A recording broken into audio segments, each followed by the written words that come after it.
am live playing McPixel 3.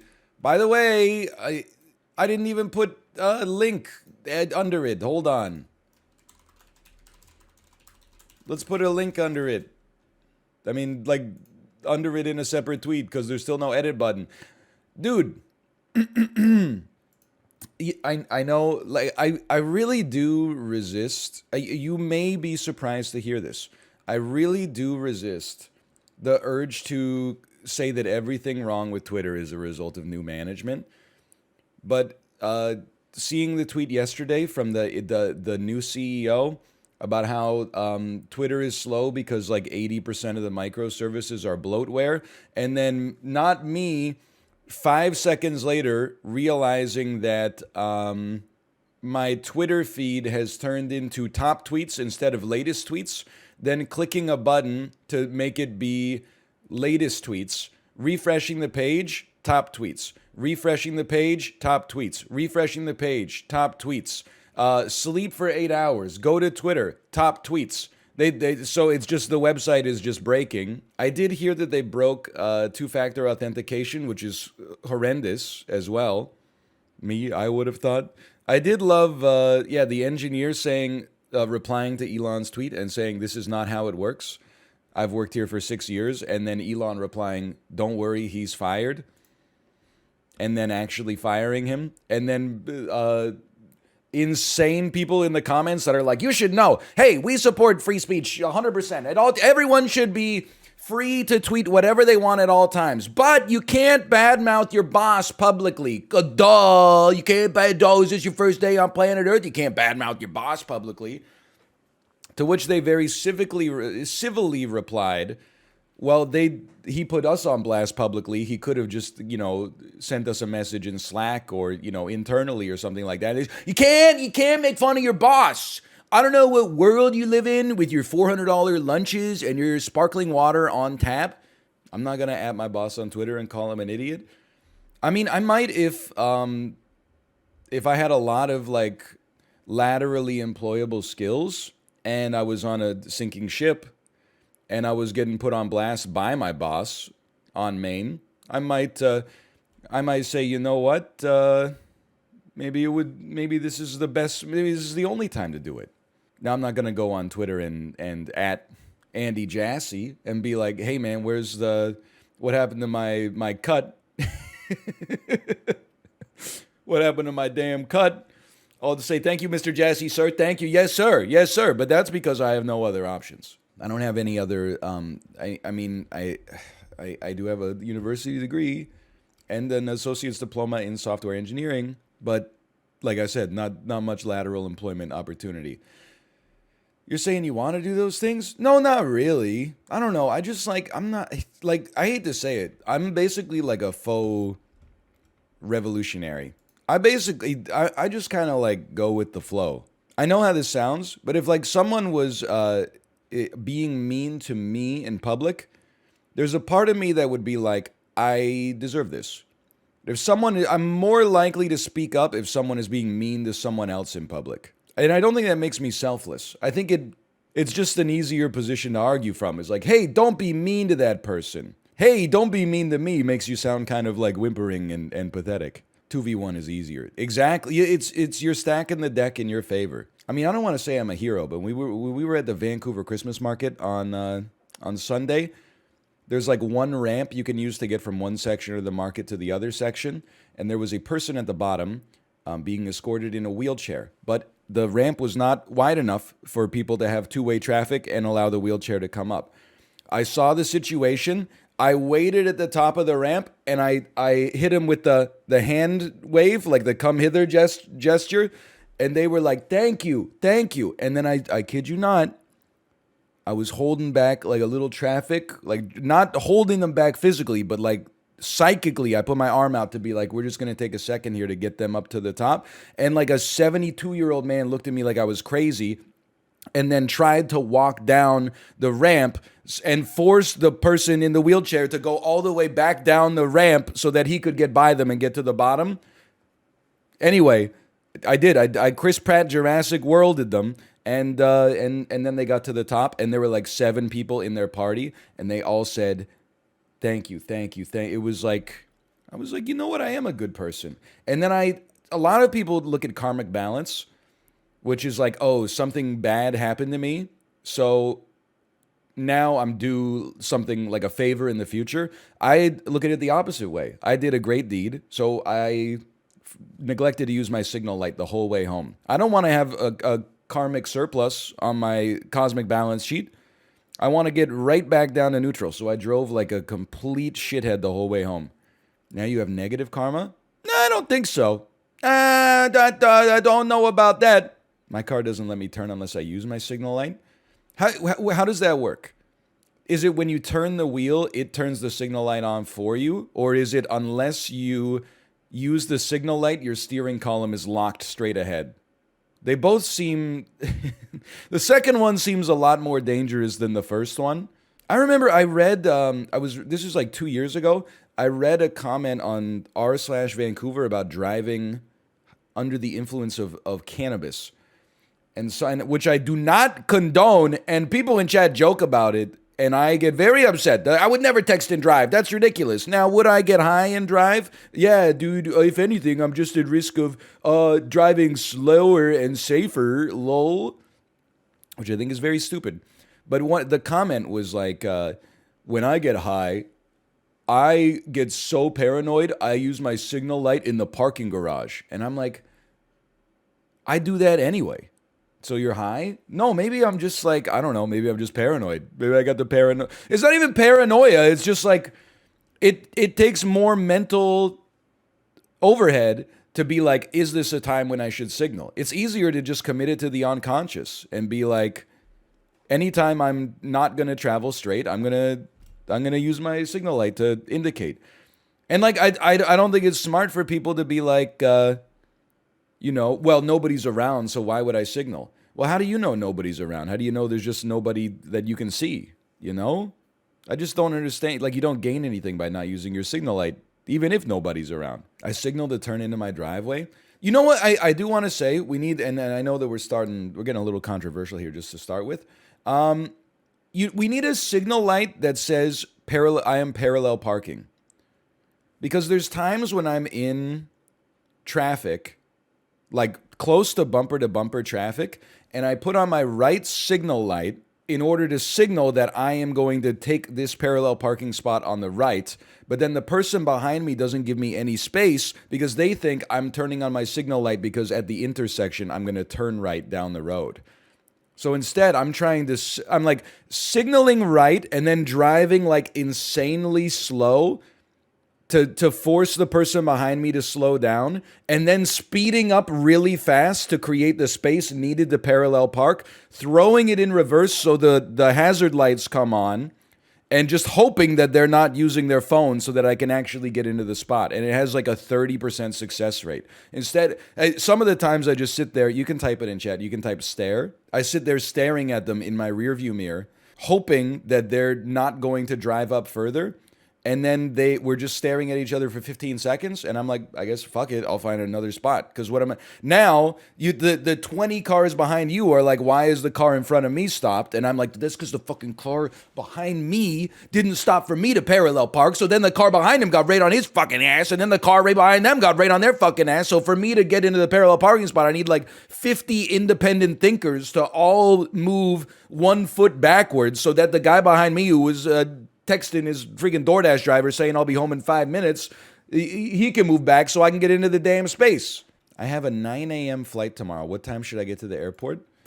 Listen, I got a 50-question questionnaire for you, okay? Are you a late person typically or an early person? Because I am an early person. Well, let me rephrase this.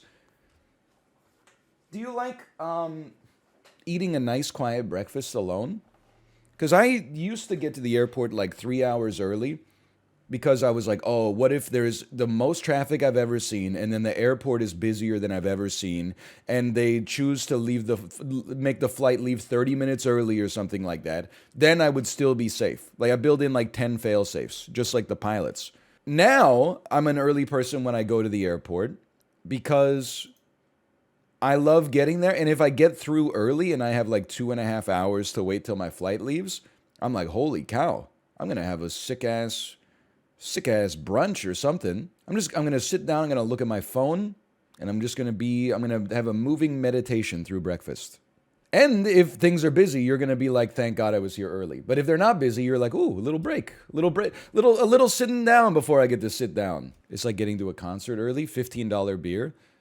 Yeah, but like an airport beer, it feels like, listen, I'm not trying to glorify the consumption of ethylenated beverages. The airport, whoa, ear users.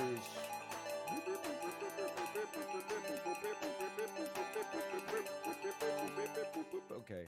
Airport beer is nice because at least you get to freaking sit down. You know, at a concert, you get a little beer in a plastic cup is $17. You got to like stand up and hold it the whole time. It's not even good. Like it's disastrous. Get owned. I'm deaf. Hey, by the way, I see a lot of verified users in chat. Are you guys verified official or are you guys verified like because you got Twitch Blue? Because Listen. I saw the Twitter search that was like you can search for all people that you follow that paid for Twitter Blue. I'm not gonna put anybody on blast, okay? But I do have like 4 people out of like 1,500 that I follow that paid for Twitter Blue, which is like a horrendous conversion rate to begin with. I'm not putting them on blast. If you want to pay for it, you can pay for it. I'm not gonna block you. I'm just like, why? Like the funny thing is so you get access to the verified mentions tab where like you can see verified people who tweet you. In theory, when everyone that was verified was quote unquote official, it's like, you know, hey, only people that are not going to be sending me death threats are going to be using this tab, which is nice. But then now it's just a little column that's like, here's everybody that paid $8 to get your attention. I don't want that. That's not enough. It's a 5 gifted subscription minimum. Wait, before I slash marker, what the hell is this? NL, I visited Vancouver last weekend. I gotta say, it is the most IKEA head-ass city of all time. What does that even mean? Hey, Songy53, thanks for the gifted subscriptions. Thank you. What is IKEA head-ass? True. It means the whole city was flat pack. What does this mean? All the buildings look like IKEA furniture? I don't think that's true at all. I mean, like downtown, that's not true. You're really making like tall glass skyscrapers out of glass and steel from IKEA? I don't think so. If you're in like damn, Kitsilano or something like that, then yeah, it's IKEA head ass. If you're driving past like Vancouver specials, every single one of them is just a variant of the Billy bookcase, okay? It means getting lost in your forehead like it's IKEA. What does this mean? How do you get lost in Vancouver? Downtown is like the size of, I don't even know, it's like 10 blocks. Just pull your phone out. What are you saying? I don't understand what you're saying. Plus, IKEA has arrows on the damn ground. I don't understand the concern. Out of touch boomer? I just don't get it. I don't know if it's out of touch. I just don't understand. I just don't understand what the concern is. Like what the complaint is. Anyway, slash marker, McPixel 3. Hey, McPixel, this is McPixel 3. It's the third one in a trilogy. Hey, come over here for a second. I think they never made a McPixel 2. I think that might be part of the joke, is that the second McPixel is called McPixel 3. Because I played McPixel 1 when it came out in 2012. That was a long time ago, right? And then I went to Steam because McPixel 3 just came out, and it was like you can buy the whole McPixel trilogy for the same price as McPixel 3. And I was like, oh, I might as well. And then I clicked on it because I never had McPixel 2. And it was like, hey, by buying this bundle, you're saving 0% on the 0 products you don't own. And I said, what the heck? What the heck does that even mean? So I'm pretty sure that they skipped 2 and went straight to 3. Anyway, it doesn't matter. McPixel 1 was it's like a WarioWare style game where you have to like save the world by using a button. You press something inside, you get a screen You figure out what you're trying to do and how to solve it. It's a little bit like Kukiyomi as well, but instead of being polite, you're trying to save the world. You'll figure it out real quick, and it has some absurdist humor. Use left mouse button to interact with things. I can do that. I can do that. Okay, well, I will tap on you. We'll move over here. Look at this. We got some arrows immediately. And if you don't mind, I'm just going to move myself down to the bottom right. So there is a bomb. Let's click on this bomb. And then throw it onto the table, maybe. There you go. And then sit down and just dine. Go ahead. Go ahead and eat that. He's eating the bomb. It's cake. It wasn't a bomb at all. Everybody said move to the left. Well, look at this. You think you know better than me? Just because I didn't pay any attention? Okay, we have 30 seconds. Dump it out on the toilet, okay? Poop. So true.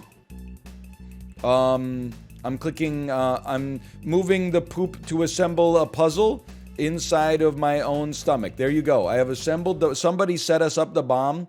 I have blown up the toilet. I'm assuming. Or maybe the water diffused it. Nope. So true. Saved. We are 9% of the way to seeing all the endings, I think, on this. Okay, now we got to save the burning building. We can do this. You got to go to the water cooler. Get some water and drink it. Okay, good start. We got 10 seconds. What about the TV? Okay, the TV is now on fire. What about the... We kicked the man into the fire. Can I get some more water? No? Okay, what about the drawer? Anything go... Maybe the fire? You could pee on the fire? Do it again? Do it again? What about this one, maybe? All right, I have absolutely no... Oh, the window, the window! The window! The pig on the window! Oh, you gotta drink more water to have more pee to put out the fire. So true, so true. Okay. You gotta... Little lost, press scroll wheel or hit H to highlight all items. I will not be doing this, okay? We're gonna try to pee enough to extinguish the whole fire. It would be nice if this guy would help us out here. Maybe we could just drink like 4 waters in a row or something like that. Just keep going. Maybe they'll give you like a prompt or something. And don't click on the dude. One more. Give me one more. And then go for it. Okay, that was like several liters of water. I think I've turned it into the jet stream.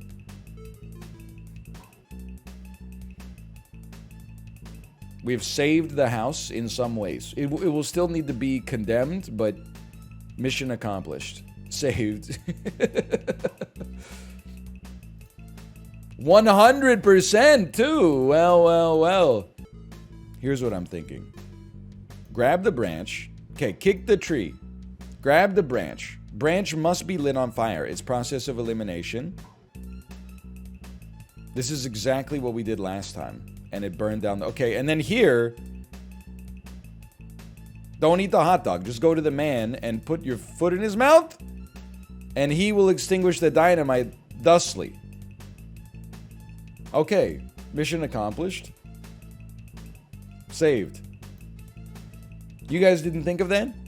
Don't Walter shocked on me. Can I tell you when Library of Laterno posted the Mike Ehrmantraut mixed with my face? I actually, you know, I don't say this to be begrudging. It's or to be self-deprecating. It's actually like it's a glow up. Like if you throw a little Jonathan Banks into my face, if you give me a little Jonathan Banks bone structure, I like the way it looks, honestly. Maybe I should fly to the Netherlands and get one of those like jaw surgeries to make the tip of my head more triangular. I don't know. I'm a little busy. I had a great idea for a movie last night. You know how they never made the 21 Jump Street... If you'll just allow me to pause briefly. You know how they never made the 21 Jump Street Men in Black crossover that they said they were going to make, but they ran out of confidence and chutzpah? They should make a 21 Jump Street Austin Powers crossover. And I think it's like I'm still working on the plot in my head, but maybe like Dr. Evil used it. It's a bit of a rehash of Austin Powers 2, but maybe like Dr. Evil uses a time machine to go back to like the 1950s. So he's not stealing Austin Powers' mojo when he's frozen, but he goes back in time and alters the timeline so that Austin Powers never becomes groovy, and instead he grows up to be like a 1950s like classic American man, like Michael Douglas in Falling Down. So then Ice Cube sends Channing Tatum and Jonah Hill back in time because without Austin Powers to stop Dr. Evil used the drill to drill into the liquid hot magma and caused all the volcanoes on Earth to erupt. So they go back in a time machine and they have to convince 1950s Austin Powers to actually embrace the spirit of the 1960s, free love, copious use of psychedelics, hands off my hiney baby, etc., etc. And then like it could be like a buddy cop movie. And I think you could still do, I still think if anything the climate is even better for Austin Powers 4, where Dr. Evil starts Evil Coin. But then he rug pulls all of his investors, and one of his investors is Fat Bastard. So Fat Bastard convinces Austin Powers to come out of retirement to get revenge on Dr. Evil for the Evil Coin rug pull. And then maybe if that goes off, the next movie could be like 21 Jump Street meets Austin Powers, and then we could kickstart the whole franchise again. Anyway, sorry. Just a thought. How about this one? Don't even know what that is, honestly. Don't even know what the icon is. Oh, okay, we need to use the scissors to cut open his aorta? No, that seems like a bad one. All right, don't cut that one. If anyone's ever doing like microsurgery on me, leave that one intact, please. I'm gonna pick up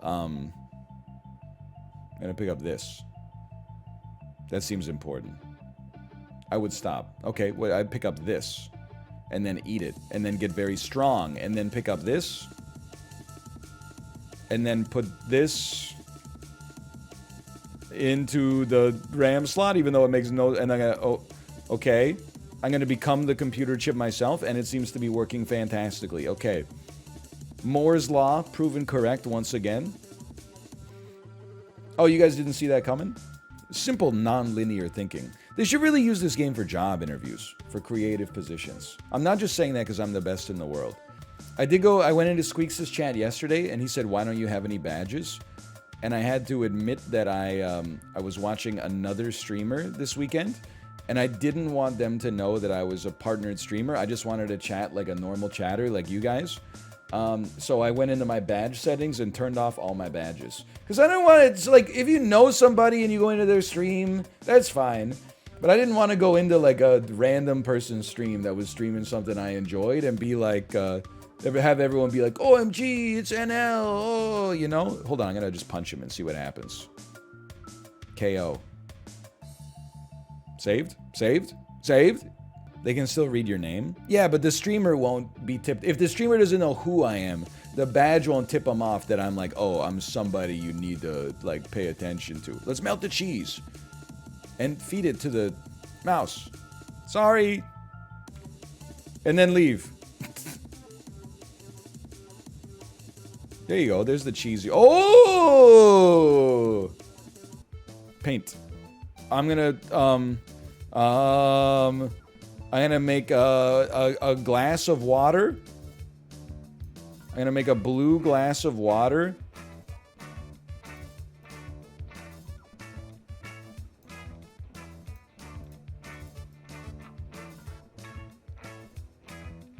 I think I'm too slow, dude.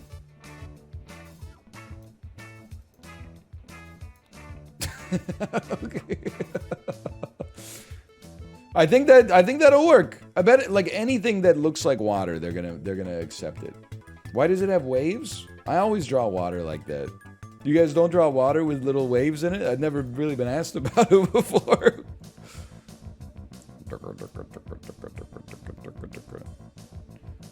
Okay, and then you gotta get the, like, you gotta create a facsimile of 3 dimensions.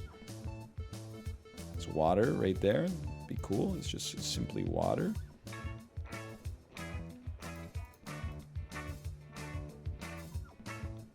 Water. Water.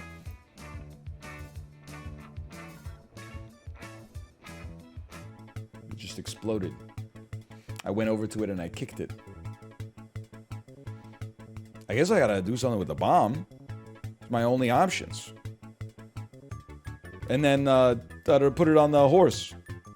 Oh no!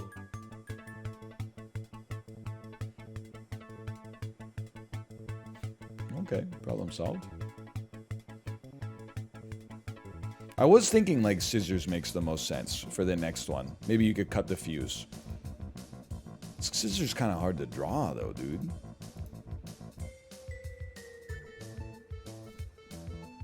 it's a very dangerous thing to be drawing, but I'm doing my best. I think that's pretty good. No, he went over. Maybe you could make like a. Could you make like a cool shoe or something? Could you make a big boot? What's going on with my computer? Let's see what's going on with that.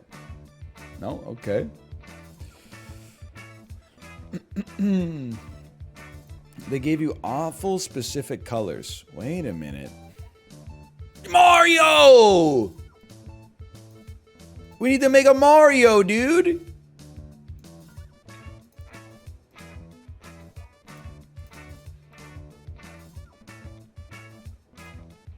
This is kind of like what he looks like, right?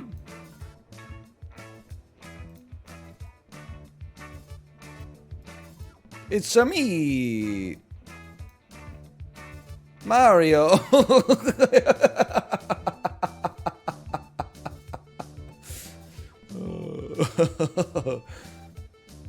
Almost like it's the same colors as your guy. Yeah. Yeah, so true. So true. I definitely would have solved this. I definitely would not have quit the game at this puzzle if it was up to me. If I didn't have chat, he's a damn joker, dude. Okay. It did not work. What happens when you click on it? You get sucked into the nightmare dimension. You click on this something. Well, you know what? That's a good idea. What if we just draw anything? Let's just call that like a cherry, and then put it in the recycling bin. What? Okay, we just get sucked into the secret level. That just explodes.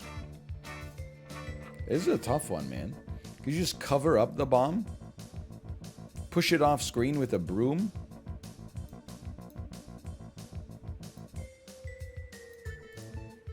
My ass is learning like a lot about how to draw in MS Paint. Dude, that's a sick.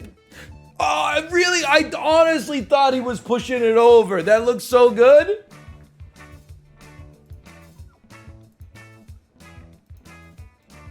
How about a bucket? I'm kind of cracked at pixel art, man. Like, this is immediate. You know what this is. Now, will the game know what this is? Good question.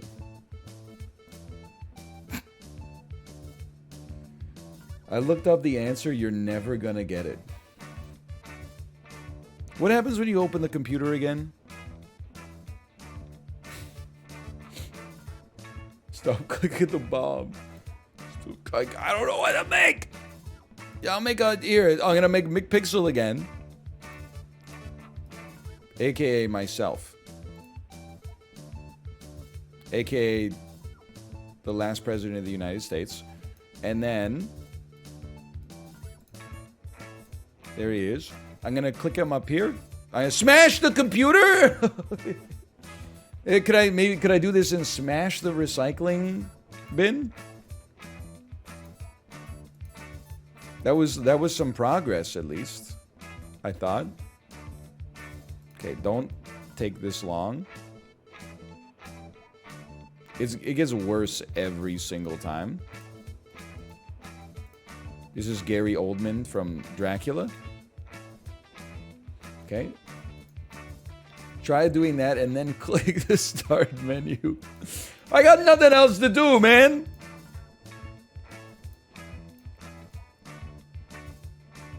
Okay, don't overthink it. The music, at least the music's going hard, you know?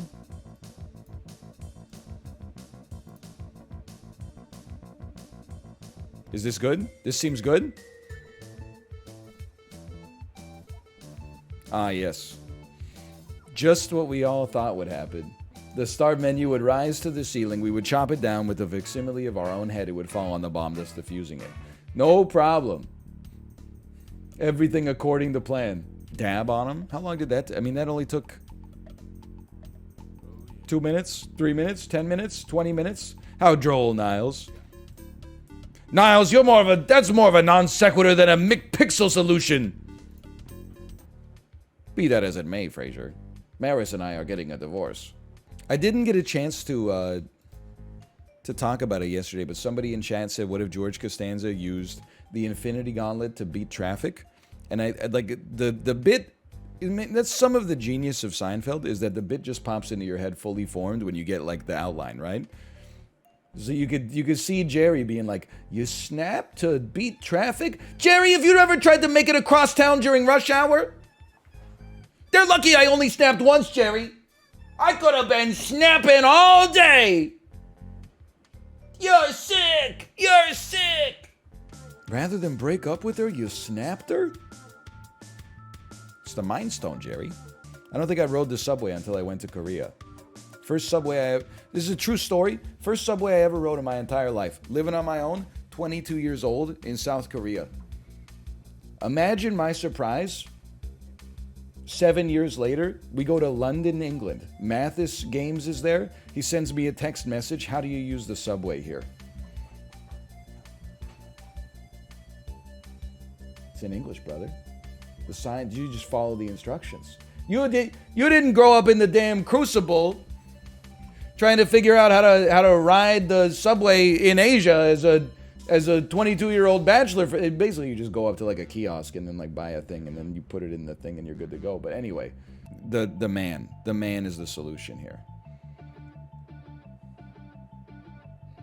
Yeah. He's like, yeah, you, young man, sacrifice yourself. It's the only way.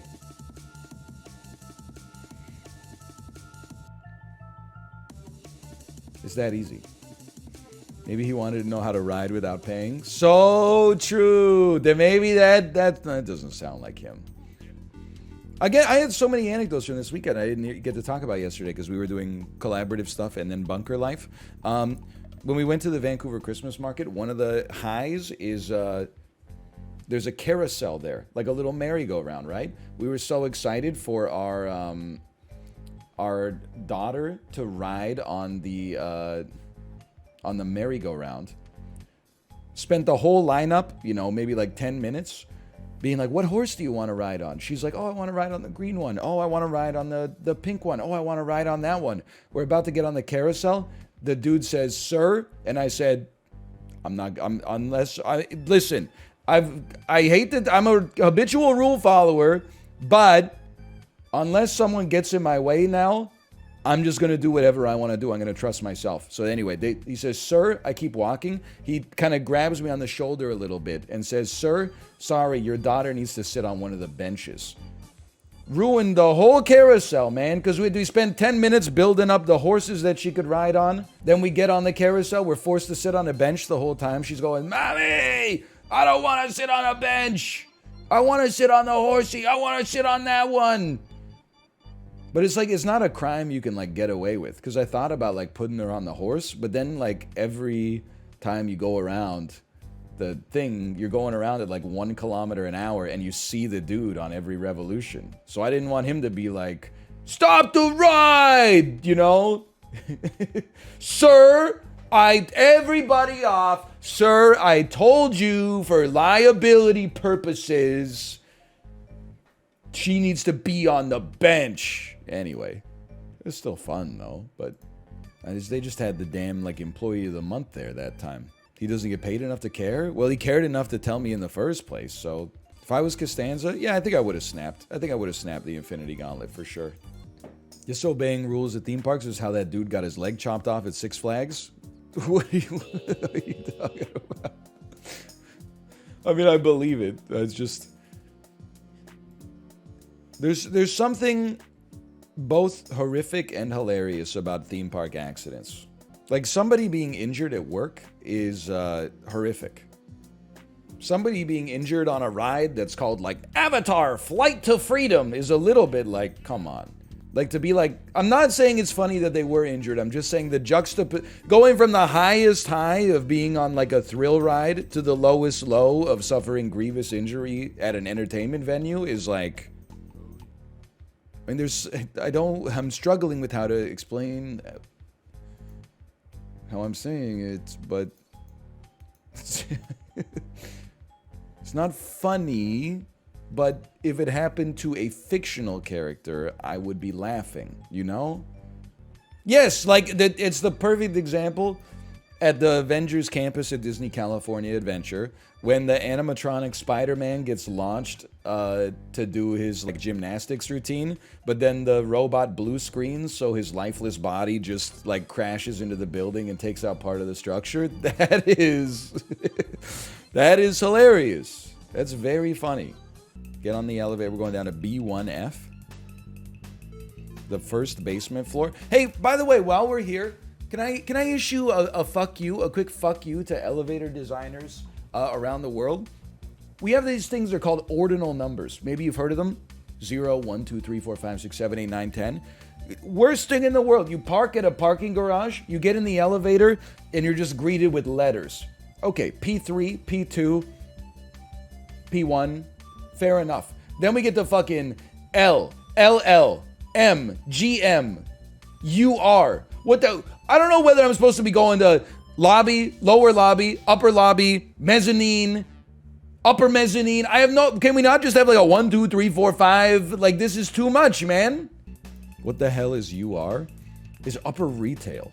I know how I know. So there's a department store in Vancouver. You go in, you get on the elevator. You're like, do I want to go to 3? Then you get off at 3, and you're like, oh, 3 isn't where we wanted to be. We're surrounded by staircases. You got to be on 3U.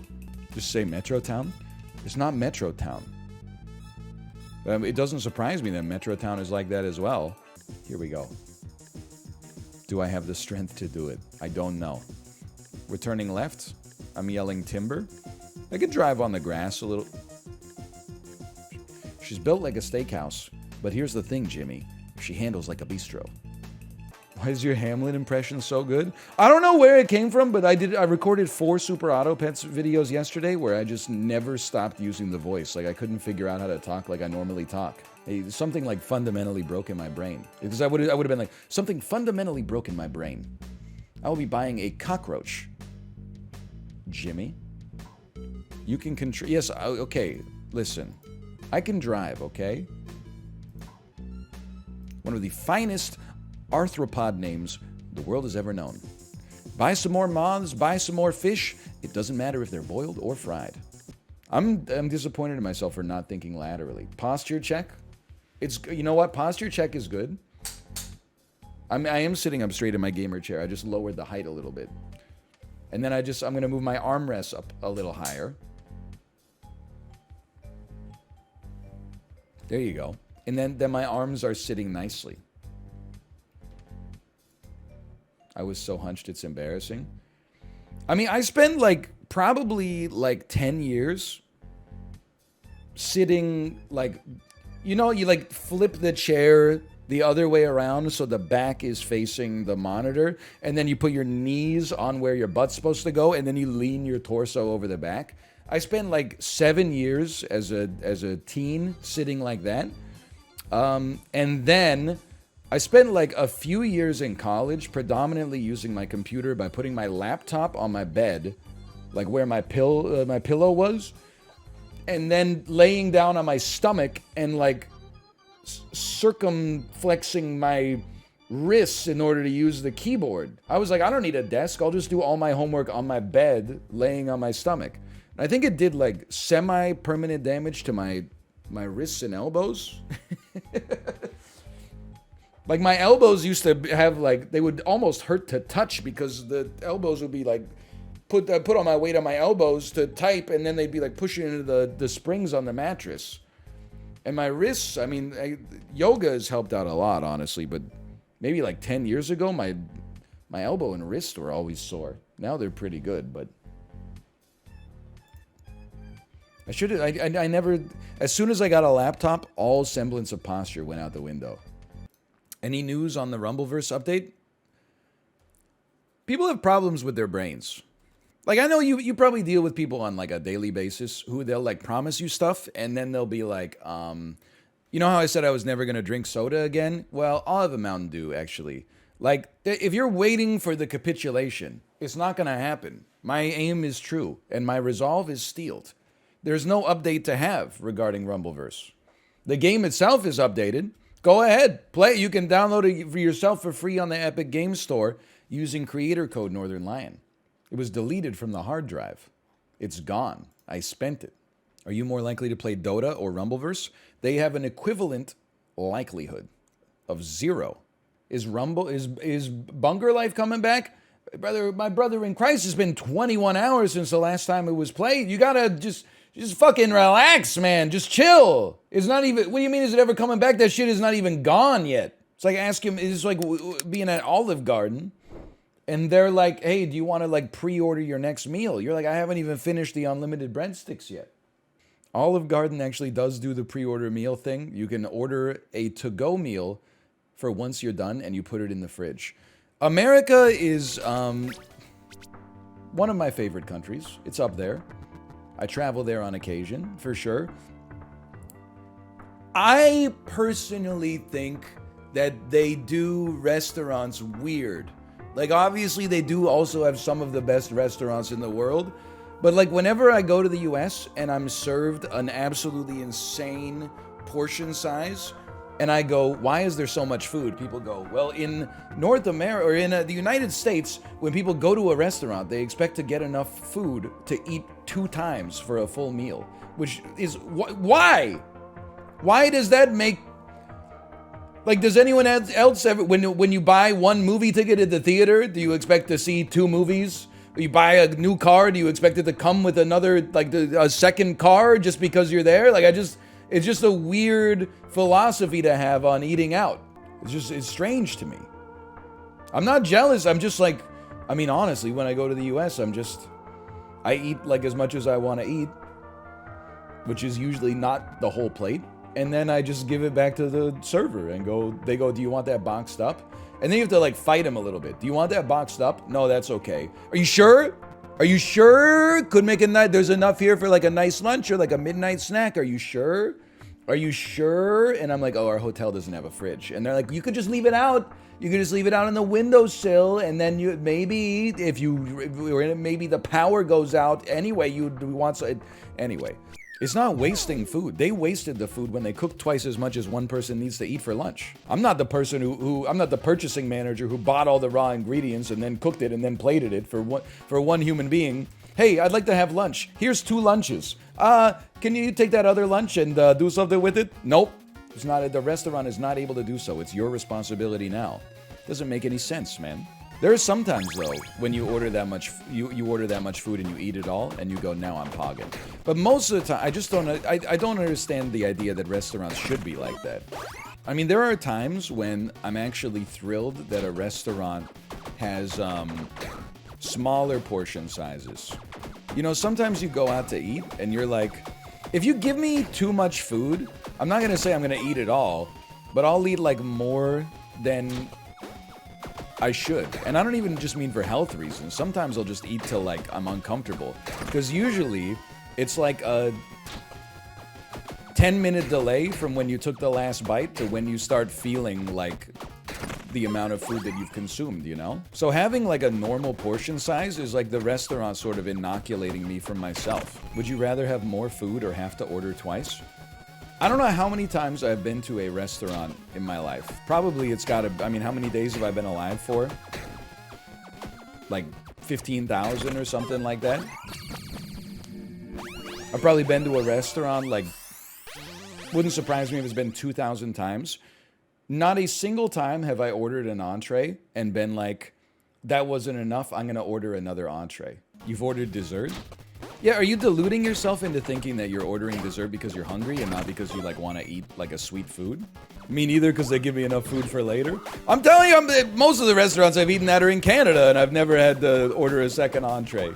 Maybe the reason you got to order a second entree is because every time you order an entree, they're giving you enough food for 2 entrees, so your body's become normalized to thinking you need 2 entrees worth of food in order to not be hungry anymore. So now you go out and you're like, what the heck is this? Where's the rest of my food, garçon?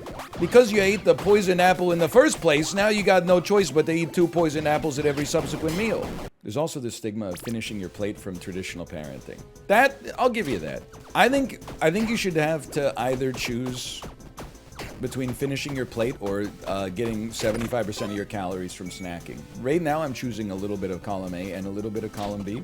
I think you should finish your plate if you don't snack during the day. Like, my dad is crazy. My dad, like, never snacks.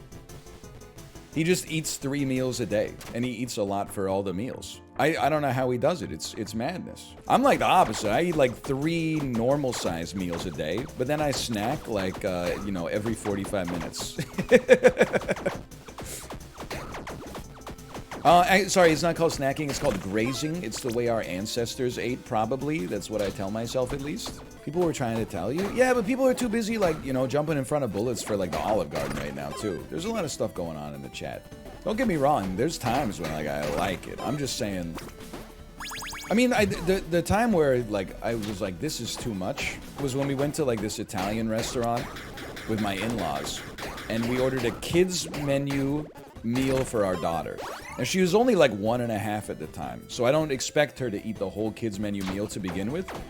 But the kids menu meal was like an entire, like a Canadian adult-sized portion of pasta in sauce.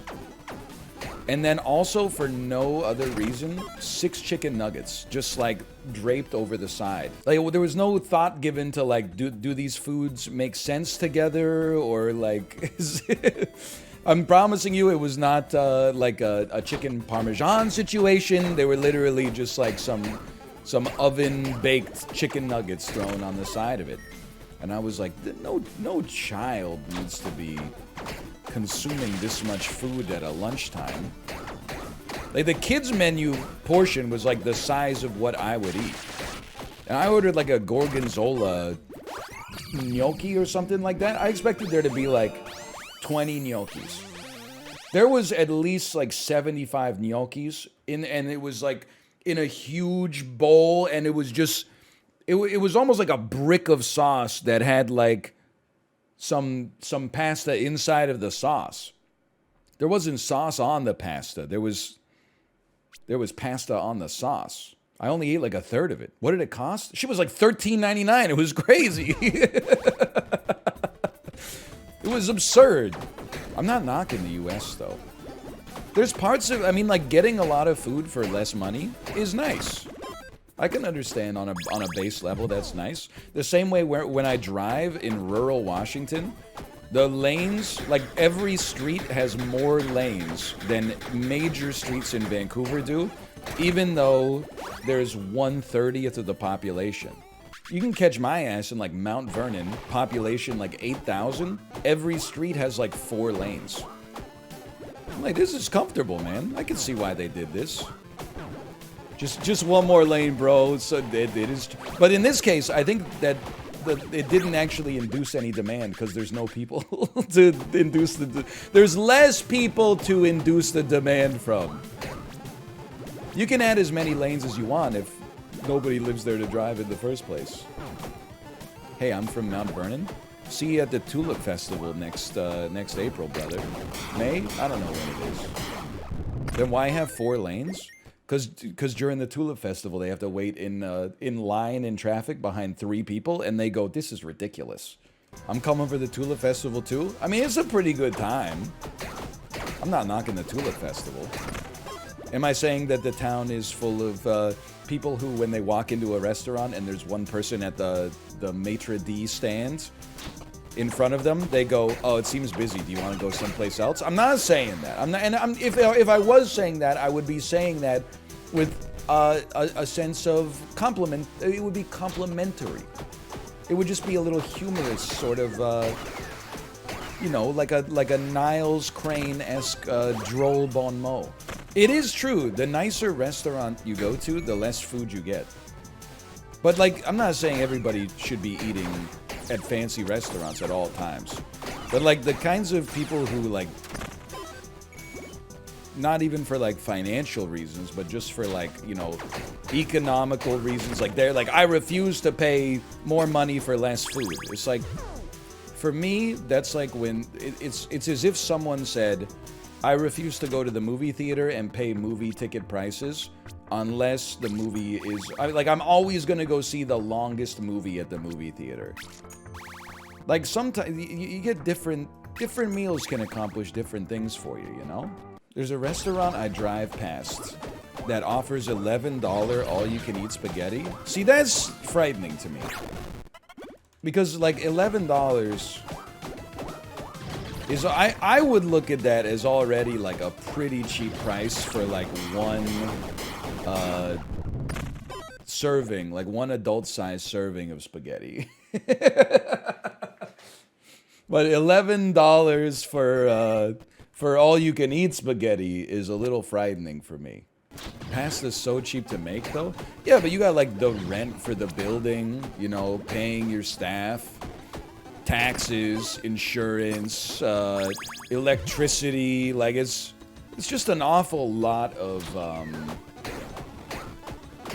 it's an awful lot of food to be able to serve someone for $11. That's why I was like, you know, for our daughter's second birthday, we took her to the old spaghetti factory in Vancouver, and I got, like, surprised.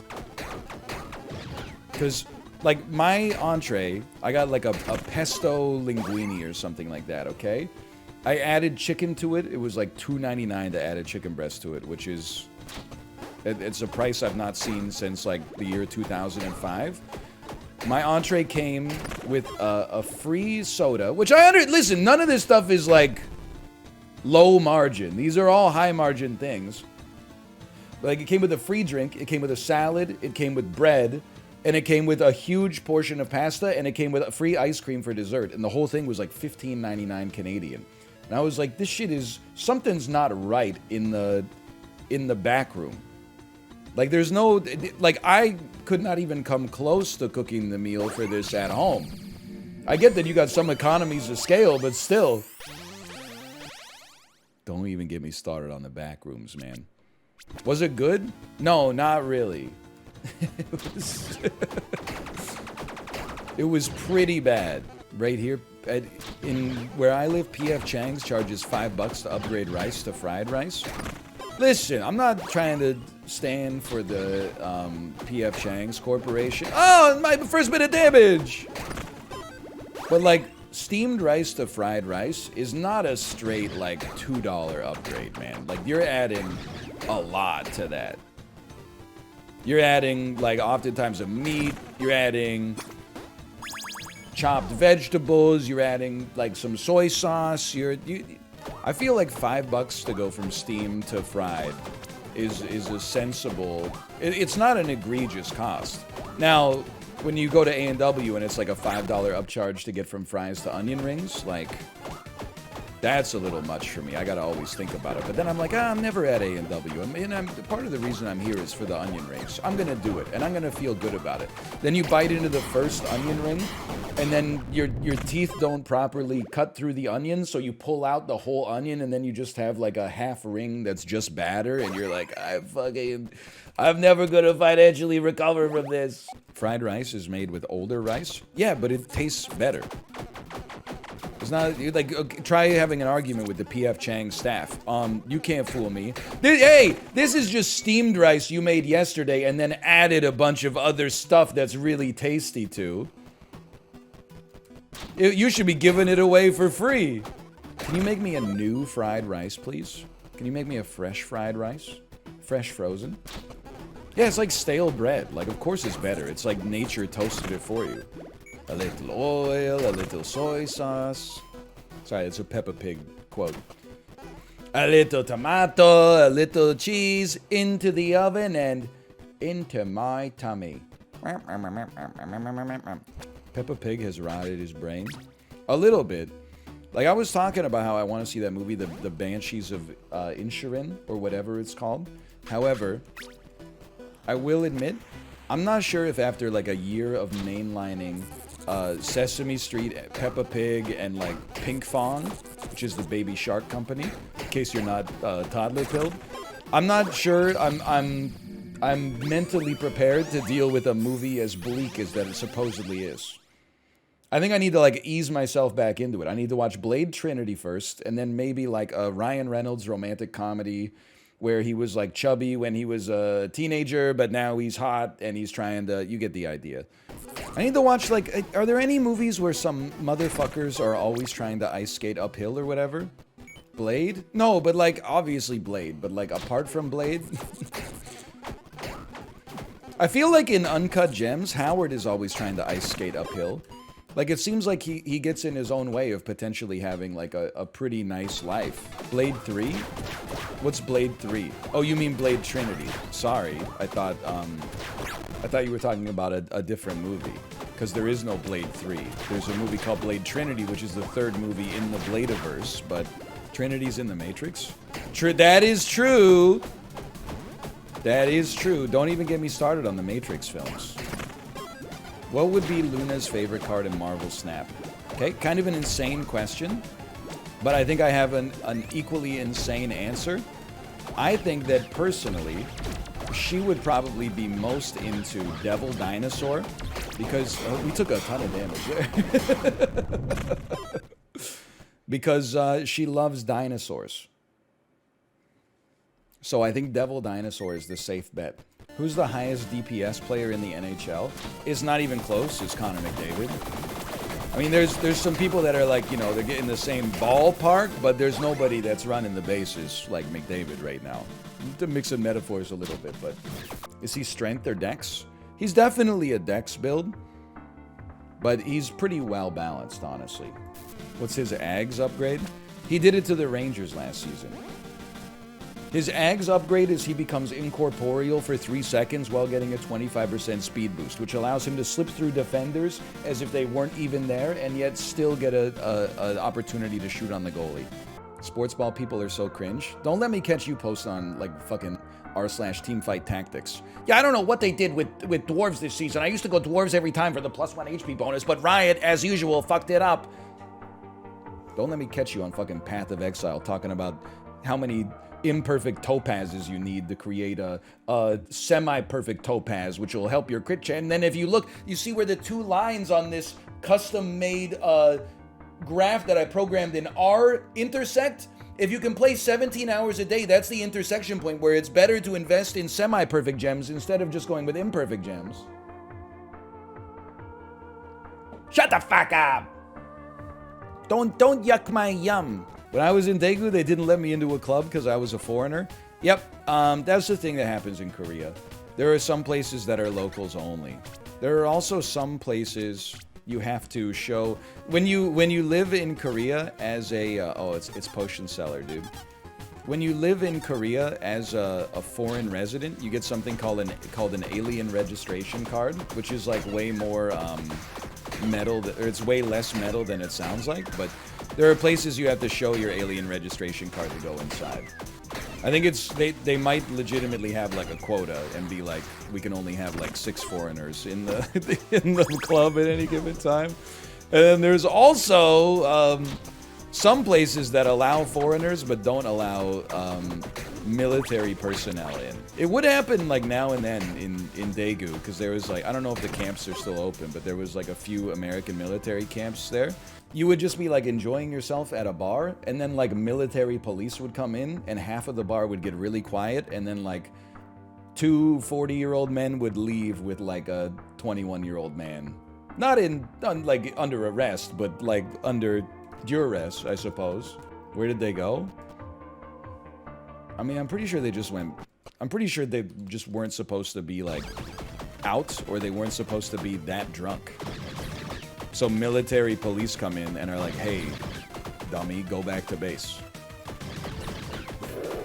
I will say, and this is not meant to be a knock on the American military, okay? Or the fine individuals involved in it. But this just, for an anecdote, a colleague of mine when I taught in South Korea went on a couple dates with a member of the American military who also happened to be stationed in Daegu. And I swear to God, he said to her, and then she said to us, "Isn't it amazing how smart Korean dogs are? Because they have to learn Korean to understand their owners." He thought that all dogs just learn English sort of like by default. And then that dogs in Korea would have to learn Korean in order to understand the commands from their owners. This is every profession, I'm sure, has people. I mean, I'm sure there's streamers who believe way stupider stuff than that, to be honest. But that is it's always stuck with me, that's for sure. Like that lady who wanted them to move the deer crossing sign. Wait a minute, I'm not sure if I'm familiar with that, but are you telling me that she wanted them to move the deer crossing sign because she wanted to change where the deer were crossing? It's not safe to let the deer cross here? Bro, come on. I mean, listen, it's not a serious thing. I've told this story many times before. But we did have a couple of incidents in South Korea. Once I was riding the subway with a friend of mine. I'm gonna take the 5th attack guaranteed crit. And we were sitting down on the subway, and then there was a well-dressed Korean man that was getting off the subway. He was a younger guy, probably like in his mid-20s. And he looked at us, he gave us kind of like a cracked smile. He was like, you know, like, we're like, oh, why is this guy... But you get used to having like some attention as a foreigner in Korea. Like kids will come up to you and just say like, "Hi, how are you?" And like parents will come up to you and be like, and this is not a joke at all. This happened also when we were there for vacation in like 2018. But like parents will come up to you, or even teachers will come up to you and be like, "Hey, you look like you speak English. Can you do some like English conversation with our students?" And I'm like, "Oh, I guess so. Why not?" But so you're not necessarily looking at it as if like, oh, something's about to go down. That he got off the subway, and he like looked at us through the doors, and he said, "Why are you hiding white bitches?" And I just kind of looked at my friend, and I was like, you know, is this really happening right now? And then he gave us both the middle finger and said, "Why are you hiding white bitches?" And then the doors closed, and he just like ran away. And then all I remember is like, first off, it was like a very humorous, as far as racism goes, I guess it was a humorous racist incident. But then also it was so awkward because we had like 4 more subway stops to go before we got back to our neighborhood, and nobody on the subway said anything to us at all. Nobody said like, I don't expect them to like apologize for the actions of like another person that they're not involved with, but I just thought like maybe someone would look at us and give us like a little smile or something like that. It'd be like, you know, we understand, but no, they would like, we were on our own, man. And then one time when I was walking home, I did get yelled at and told to go home, but they assumed I was American. I'm not saying that makes it okay to yell at someone to go back to their country, but I was like less offended because they said like basically go back to America. It doesn't make it better, but I was like, not only is it like a little offensive, but also you're just wrong. So it's like, I guess it was harder to be offended. But then like another time, the same friend of mine were eating at a restaurant. When we left the restaurant, an old man came up to us and saluted. And we were trying to figure out like what's going on. And then he pulled out a card from his wallet that was like his Korean military ID from the 1950s. And I was like, this is like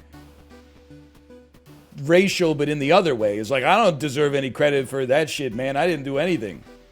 I was not involved, nor was I think like anybody I'm related to like closely at all. But we were just like, yes, okay, kamsahamnida, have a nice day. No, I wasn't there when we landed on Juno Beach in the Second World War. I had aged out of the infantry at that point. I was in the officer corps. I was doing like, I was the guy, you know, you see in the World War II footage, like there's guys that are like cranking a radio and then going like, ah. I'm the guy like smoking cigarettes back on the, you know, forward operating base. That's like, I don't know, just keep pushing. That's me. They let bald people into the military? Bro, that's like, as soon as you get there, they're like, that's how you know the military was started by like a bald guy. As soon as you get there, you gotta match his haircut. Would you go to war for Canada? I would like rather not. Ideally. I don't know, I'd have to think about it. Kind of depends on the circumstances, I think. I would really rather not. Like, I don't have the skills, I don't think I have the temperament, I don't have that kind of like fervent patriotic desire. What if they tried to take your Peloton? Well, you know, every man has to know his limits. That's true. And I am sick and tired of being pushed around. You know what? Fine, I'll do it. I think I would rather just move. I think, like, honestly, I'd like to think maybe, like, if we were being invaded or something by, let's just say, the United States of America, okay? Part of me is like, I've got to stay and fight because that's not fair. And part of me is like, you can catch me in Belgium 3 days from now with a textbook that says, learning Flemish. Flemish for dummies. You could catch my ass hiding out at the 1900 Strasplace. I don't know. I was just trying to come up with a Belgian street address or something. And saying things like, you know, whenever a new Jim Carrey movie comes out, be like, did you know Jim Carrey's from Canada, actually? Very interesting. No, I just happen to know a lot of... I studied there. I went to university there. I lived in Vancouver for a bit as well. Was born there, in many ways. I don't know. I'd have to think about it. It depends on the situation, man. If it's a John Wick thing and somebody like killed my Peloton, I don't know. I can't be held responsible for what I'm gonna do. I know they don't want me, but I feel like, you know, if I couldn't live in Canada and I couldn't live in the US, I think a Nordic country would be sweet to live in. Not just because of their robust social safety net, but also because it seems like in the, like they seem, and if you're from the countries in the region, correct me if I'm wrong, but they seem antisocial like me. Like they don't talk to each other. Strangers don't talk to each other. That's sweet. I could get down with that. I don't know if that's enough to like pass the citizenship test or whatever, but if the quiz was like, you know, you're waiting for the bus and you want to remark upon the weather to the person next to you, what do? I would say, oh, lock that shit down. I'm not talking to them. I put my headphones in and turn up the volume and pretend not to notice anybody else. Don't even get me started on the Game Awards nominees, man. It just... Listen, I know what the awards are, right? Like, it's a showcase, it's half advertising, it's half, like, you know, the MTV Kids' Choice Awards or whatever. I'm just saying, it just seems weird. It's not weird like there's anything untowards, but, like, the fact that God of War Ragnarok came out 4 days before the nominations and then was like, oh, of course it's gonna be nominated for Game of the Year. How does it just doesn't make sense to me. Why does it matter how recently something came out? Well, this shit is like 40 plus hours long. So like the fact that it just seems like people haven't had time to digest it. I know critics have had it longer, but like also it looks like it sucks. Sorry. I'm joking in many ways. I'm just like, I apologize because I went off on this rant in a Super Auto Pets episode that won't come out for like 17 days. But this shit is like, I don't understand why, like, the only form of gaming that seems to be rewarded by the Game Awards is third-person action game. Where, like, oh, the combat engine is so good, the combat is so fun. That's 4% of the game. The rest of the game is riding around on a dog sled, to Jotunheim with a head on your belt that goes, Kratos, this reminds me of the time me and my brother went to Nibelheim. And then people are like, I hate quips in Marvel movies. Quips ruin Star Wars. But then when Kratos gets quipped, I love it. And then Kratos, in a cutscene, motherfucker can jump 100 feet in the air to get on top of a mountain to fight God, but then he walks into a room and there's like a little lever. The lever is up a knee-high alcove, and he's like, what can I do? And you're like, I think I pick up the crystal and put it on a pedestal, and then I get like a ramp, and then Kratos, have you considered picking up have you seen the crystal over there? I'm not just saying it's like immersion breaking, it just seems like it's putting on airs. Like, why not focus on the stuff that is more fun, like beating the crap out of people with the fluid combat system and the RPG elements and stuff like that, and get rid of this stuff that's like, I can't unlock this door. Why don't you just have him fucking punch through the door and go kill some elves on the other side of it or something and just keep going? Anyway, sorry. I'm just, it's just for fun. Like the Game Awards, I don't need that. They're just for fun, but like, they do seem, and admittedly, Elden Ring is nominated, which is based, but also not unexpected. But I just don't understand why, like,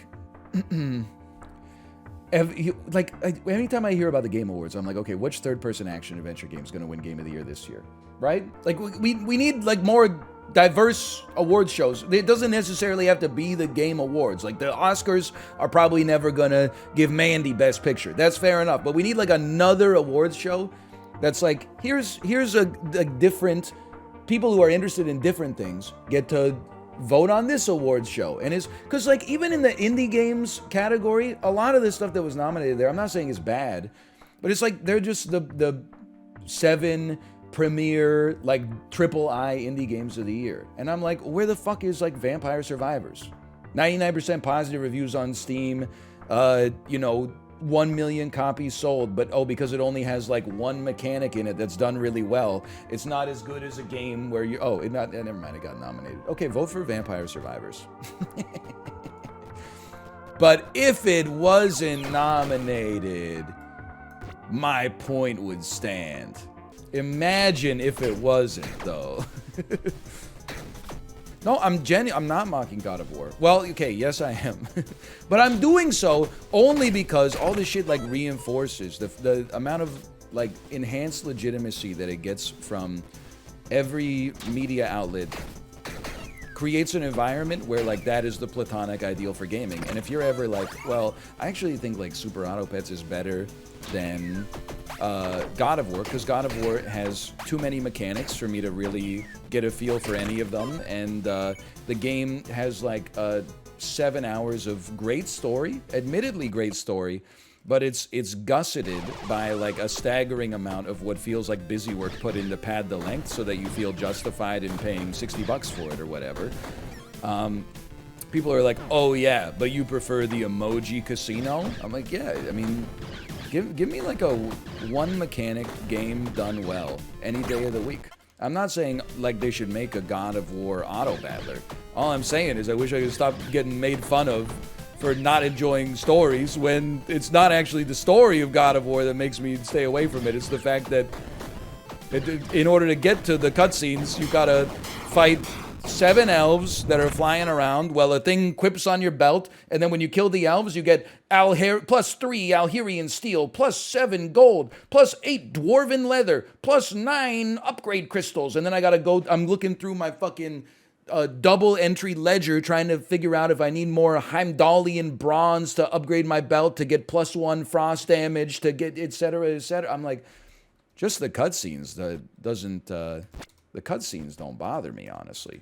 It's the maximalist design that starts to feel to me like busy work. I'm not trying to say God of War should not exist. I'm just saying we should normalize, like, making fun of it. I guess. You're literally talking about Elden Ring? No, in Elden Ring you just like walk through the forest and like fight everything that you see. Then every once in a while, like, some lady with an eye patch tries to talk to you, and you're like, mash, mash, mash, mash, mash, tarnished, mash, mash, and then mash, mash, mash. I guess what I'm trying to say is if you're a God of War hater, there are dozens of us. When the first one came out, there were not dozens. There were like 2 people, and I don't even know if I was one of them. But now there's dozens of us. Everything needs haters, by the way. It's helpful. Even I got my haters. They keep me grounded. I see you on the subreddit. When you find time to not be posting in like r/Hearthstone about how much you hate the game but can't stop playing it, and putting your credit card information in. As a Breath of the Wild hater, I feel vindicated. See, listen, I've never played Breath of the Wild, nor God of War Ragnarok, but I have watched 8 minutes of Apollo playing it, so I feel like I'm qualified to speak on it. But there's no sacred cows. I mean, even now people are like they're saying like Elden Ring, what about the 25 separate somber stones? Yeah, dude, I would fucking love it if every time I upgraded an Elden Ring weapon, I didn't have to go to the wiki and figure out, oh, this shit uses like divine smithing stones. I wish you just like killed enemies and it gave you like rocks, and you could use the rocks for anything. I don't need 25 different materials for upgrade trees. Just these are rocks. If you bring the rocks to a blacksmith, you can upgrade anything. And obviously I haven't thought about it from like a balance standpoint. You know, maybe better weapons need. Listen, I'm getting myself into the weeds here, but still, I'm always a fan of more meaningfully minimalist mechanics in games. There's literally only 2 types. I mean, listen, here's what I'm gonna say. I'm not gonna say why not one. All I'm gonna say is the fewer you can have within reason, the better. I don't know if maybe I'm just different from some other people, but there is a part of me where I'm like, has anyone ever played a game and been like, oh, the upgrade system was too elegant? I didn't have to comb the wilds of the tutorial area to find 7 U branches so that I could upgrade a belt that I got 45 hours into the game. Just plant a garden, Cicero. Like, life's hard enough as is. He's getting owned today. I feel like I'm holding my position well, honestly. I mean, if you like God of War, why aren't you playing it right now? Why are you talking to me? Shouldn't you be solving a puzzle that gives you +6 Heimdallian bronze so that you can upgrade your leather belt at the equipping blacksmith so that you can do 6% more lightning damage against flying enemies? Notice, by the way, I'm not knocking at all the story of God of War, because I don't want it to be a false pretense where I'm like, oh, I don't appreciate emotions. It's quite the opposite. I respect what it's doing with the story. I just wish that it could be delivered in a different way that, you know, I mean, admittedly. I'm basically asking, can you make a less successful game? I guess I'm not asking for them to change God of War. I'm not asking for them to make a different God of War. I'm asking for people to not get offended when you make fun of God of War. To not immediately get defensive as if, like, you know, they can't handle it. You know, they immediately, criticism dies when as soon as something you like gets criticized, you go, oh yeah, well tell me what your favorite movie is so that I can insult it. It's intellectually dishonest. I'll tell you my opinion in 5 years when it comes to PC. I mean, once it's on PC, all criticisms go out the window, because if I can mod like Kratos to be Macho Man Randy Savage, I'll lift those damn crystals any day of the week. Yeah, it's a good way to describe. I mean, I'm not trying to be too serious about it. Like, I could just ignore the fact that it exists as well, which I've been trying to, except I get asked like 10 times a day if I'm going to play it, which is fine. I did play the first one, and I do have a Kratos emote. Which is fair. But I'm just, I don't know. I guess I would say I've realized that, like, the mainstream games media doesn't represent my interests, which is fine. You know, they're there for, like, stuff for Gen Pop, not to be incredibly patronizing, but like the games that will be rewarded in shows like that are very unlikely to be like my favorite games of the year. Like the games that I find the best game of the year, they usually don't get nominated for anything. They're looked down upon because of their visuals. Even though, amazingly, Slay the Spire looks as good as it did in 2017, and all the shit that won, like, Best Visual Effects in 2017 looks like it came out on a fucking Etch-a-Sketch now. Regardless, the best they could hope for is they might get nominated for Best Indie Game of the Year, and then win some kind of award that they do, like, after a commercial break. They're like, it's time for the Man Wipes Awards that we didn't have time to show you. Here's a Most cool and innovative design goes to NL's favorite game of the year. Now, let's go back to best direction, best action adventure, best action, best RPG, and game of the year. It's the same 7 games nominated for every single category, except we threw in like one little, poop, there's Stray. There's a little, maybe Stray. Yeah, I know Elden Ring or God of War won every other category, but maybe Stray's gonna take game of the year, even though it lost 7 times in the previous Listen. But that's, I gotta acknowledge, I've gone through that with music a long time ago. Like, I don't, it's, I've never labored under the delusion that, like, the thing that wins best album at the Grammys is gonna be my favorite album of the year. As soon as Wolf Parade's Apologies for the Queen Mary wasn't nominated, I was like, wait a minute, this isn't for me. And then, like, the Oscars died for me when I became an adult who made my own movie-watching decisions, and I wasn't like, you know, no, dude, the one movie I saw that's nominated for Best Picture deserves to be the Best Picture. You know, sometimes I'm happy with the Oscars, sometimes I'm not. Parasite was pretty sick, there's no doubt about that. And, you know, I guess it's the thing you gotta remember. Mainstream media awards, I guess they're kind of like the damn highway system, right? It's like if they were made just for you, it would be amazing. But because they've got to be useful for other people as well, you're like, get out of my way. Why the fuck is why is Lincoln nominated? Lincoln? Did you see it? Did you keep your eyes open the whole time? Lincoln? But then you're like, it's okay. At least Black Panther got nominated too. So I'm just farming -2s. It's a good movie. It's like not really a good movie. No disrespect to Steven Spielberg. But then I've already told you, I have a huge bias like against biographical films. Because I know how to read. I have a little demon inside of my brain that is like, make them angrier. Make them even angrier. If I made a good movie, would you like it? It depends who you are. Like, if you're Yorgos Lanthimos, the answer is like almost certainly yes. If your ass is like Tim Burton, no. But that shouldn't stop you from, like, you should, you know, go on your journey. Tenet wasn't great. No, it sucks. It's like, it's my favorite Chris Nolan movie. It's not very good. I love it, though. I think about it all the time still. It's been like 4 months since I watched it. Just something about it. Like Daniel Craig in Knives Out, you know? Beguiles me. Compels me, though. What about Memento, though? No, it's too grounded. Nobody even, like, travels through time. It's just a guy with, like, you know, anterograde amnesia or whatever. You watch the new Cronenberg movie? Oh, you mean the one where Viggo Mortensen grows a new pancreas every day? I haven't seen it, but I've read the Wikipedia article. I haven't seen it, but I have seen this summer house I bought, and it's magnificent. In a Super Mario 60, we're talking about a Super Mario 64 race. Dan, I know you're here. What are you making Squeaks do? Because doesn't he have to give you, and this is not meant to be insulting. Oh, 16 star versus 70. That's an elegant way to solve it. God of War could never.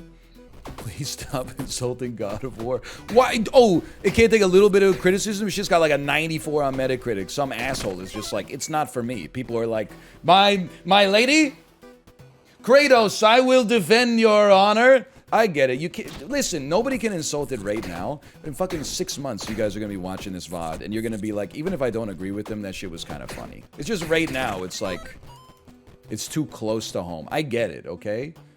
It's like when you guys were making fun of Wakanda Forever, like the day before it came out. And I was like, I'm going to ban all your asses. In like 6 months, I'm going to be like, all right. I mean, come on. What were they thinking?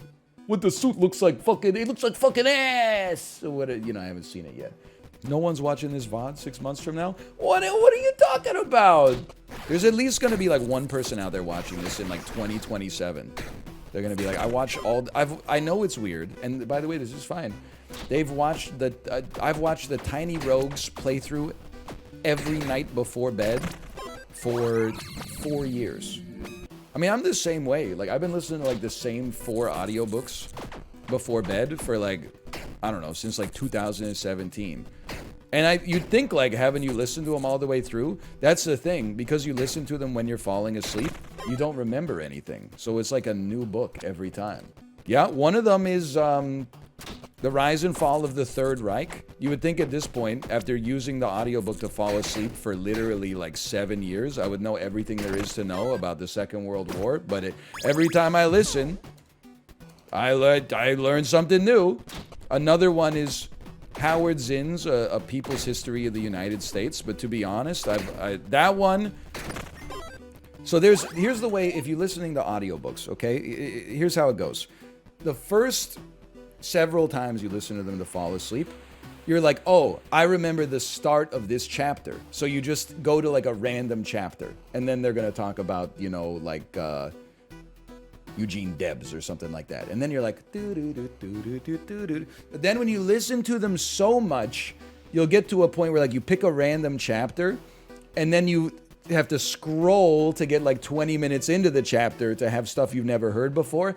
I'm now at the point where I'll be like waking up at like 3 a.m. with my earbuds still in, and I'm like, I already heard this shit. I gotta get a new book. So that's how I got Barbara Tuchman's A Distant Mirror. And it's a history of the 14th century in Western Europe. And I gotta tell you, you could ask me anything about Western Europe in the 14th century. I could not answer a single question about it. Excuse me, did my own wife just hit me with a who asked? Who cares? What do you... Well, there's only 2 modes, okay? The shit that you said just made me mad, and who cares? So we gotta oscillate between them. Nobody liked it when I was talking about shit everyone cared about. They were all like, what? I disagree with him. Now I'm talking about shit you find boring, and you're like, talk about something else. I got nothing, man. Just say things I agree with. I told you, I listen to Howard Zinn. Well, it's actually his brother that does the voice work, but he wrote the words. I've been listening to the audiobook of Mark Z. Danielewski's House of Leaves. I can't even imagine. That is an insanely good bit for like a sketch comedy show that doesn't exist because it would have no audience. That shit sounds like something Jonah Hill would say in Superbad. You're not making sense right now, Evan. You sound like the audiobook for House of Leaves. Like, what the fuck are you even saying? You could probably make it work on Comedy Bang Bang. That's probably true. Bro, I've actually forgot that I watched Justin do tier lists a while ago. I am happy that Justin and I are the only 2 sane people on the planet who recognize that Forrest Gump is ass. Everybody else has been brainwashed to think that if Tom Hanks is in a movie, it must be good. That's a cold take. I'm glad to hear it, because, like, I mean, in many ways, Forrest Gump is kind of like the God of War of movies. Forrest Gump is overhated. That might be true, but I think it might be overhated just because it's so unbelievably, like, overloved, in my opinion.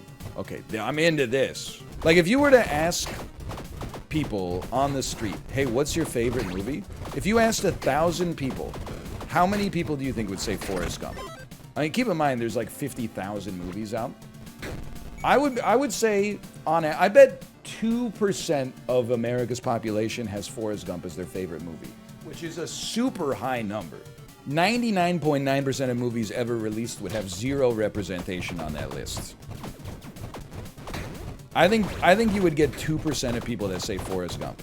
Now, I also think you would get 7% that say Spider-Man No Way Home. So I'm not trying to insult anybody's tastes. I'm just saying Forrest Gump definitely better than Spider-Man No Way Home. That's not the question I'm asking, okay? I'm just saying that obviously, like, part of the reason that Forrest Gump gets so much hate is that it gets so much love, even though it sucks.